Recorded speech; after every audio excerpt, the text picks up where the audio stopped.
Israel में सत्ता परिवर्तन होते ही मुस्लिम देशों के साथ रिश्ते बेहतर बनाने की दिशा में काम भी शुरू हो गया। पश्चिम एशिया के कई देशों के साथ रिश्ते बेहतर करने के लिए नेतन्याहू ने 2020 में कुछ समझौते किए थे, जिन्हें एब्राहम अकॉर्ड नाम दिया गया था। यहूदी और मुस्लिम समुदाय दोनों में ही एब्राहम को पैगंबर का दर्जा दिया जाता है। इसीलिए यहूदी देश इजराइल और मुस्लिम देशों के बीच हुए शांति समझौते को एब्राहम समझौता कहा गया था। 2020 में नेतन्याहू ने यूएई और बहरीन के साथ ये समझौता किया था, लेकिन अब संकेत मिल रहे हैं कि सऊदी अरब और इजराइल के बीच भी ऐसा ही समझौता हो सकता है। इजराइल के एक बड़े अधिकारी ने दावा किया है कि 2023 खत्म होने से पहले ये समझौता हो सकता है। इसका मतलब है कि दोनों देशों के अधिकारियों ने समझौते की शर्तों पर काम करना शुरू कर दिया है। नेतन्याहू का मानना है कि महज मजहब के आधार पर दुश्मनी नहीं होनी चाहिए। माना जा रहा है कि केवल सऊदी अरब ही नहीं बल्कि पश्चिम एशिया के कई और मुल्कों को भी एब्राहम समझौते से जोड़ा जाएगा।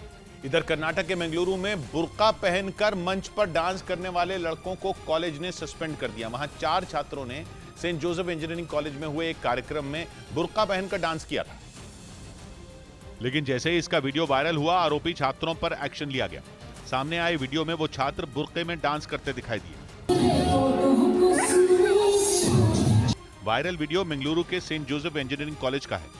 छात्रों ने ऐसा क्यों किया, कॉलेज प्रशासन इसकी जांच कर रहा है। उधर मुंबई के दहिसर इलाके में उस वक्त हड़कंप मच गया जब वहां कुछ घरों में अचानक आग लग गई, जिसके बाद उससे निकलने वाली लपटें आसमान में कई मीटर ऊपर तक उठती नजर आईं। बताया गया कि वहां कुछ झोपड़ियां मौजूद थीं, जिनमें एक में आग भड़की और फिर बाकी झोपड़ियों में भी फैलती चली गई। आग इतनी भयानक थी कि उस पर काबू पाने के लिए दमकल की 3 गाड़ियों को तैनात किया गया। जानकारी के मुताबिक आग लगने से वहां मौजूद 10 से ज्यादा घर राख हो गए। हालांकि गनीमत यह रही कि इस हादसे में किसी को जान का नुकसान नहीं हुआ। इस बीच तमिलनाडु के कोयम्बतूर में हाथियों के एक झुंड ने एक इलाके में उत्पात मचा दिया।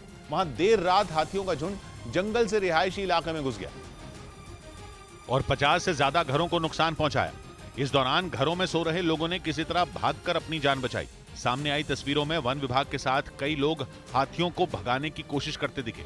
इस बीच हाथियों का पता लगाने के लिए ड्रोन का भी इस्तेमाल किया गया। उधर सऊदी अरब की सरकार यूएई के दुबई की सबसे ऊंची इमारत बुर्ज खलीफा से दुगनी ऊंची इमारत बनाने की तैयारी में जुटी। खबर है कि सऊदी अरब की कुछ कंपनियों को इस इमारत का डिजाइन बनाने का काम दिया जा चुका है और जो डिजाइन सऊदी अरब के क्राउन प्रिंस मोहम्मद बिन सलमान को पसंद आएगा, उसी की तर्ज पर बुर्ज खलीफा से 2 गुना ऊंची इमारत बनाई जाएगी। खबर है कि करीब 2000 मीटर ऊंची इस इमारत को बनाने में $5 बिलियन यानी भारतीय रुपयों के हिसाब से करीब 40,000 करोड़ का खर्च आएगा। इस बीच अमेरिका और ताइवान के बीच हथियारों की नई डील होने के बाद चीन ने बाइडेन पर तनाव बढ़ाने का आरोप लगाया, जबकि इसी हफ्ते अमेरिका ने ताइवान की वायुसेना को मजबूत करने के साथ उसे कई घातक हथियार देने का ऐलान किया था।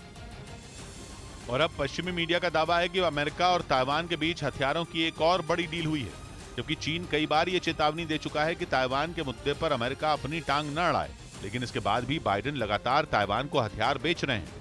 कुछ रोज पहले भी अमेरिका ने $330 मिलियन यानी भारतीय रुपयों में 2700 करोड़ रुपए की डील की थी। इसके तहत अमेरिका ताइवान को F-16 और C-130 फाइटर जेट के पुर्जों के साथ खतरनाक हथियार भी देगा, ताकि वक्त आने पर ताइवान अपने दम पर चीन का मुकाबला कर सके। और अब एक बार फिर ताइवान ने अमेरिका से एक बड़ा रक्षा सौदा किया, जिसकी वजह से चीन न सिर्फ भड़का हुआ है बल्कि वो अमेरिका पर तनाव बढ़ाने के आरोप लगा रहा है।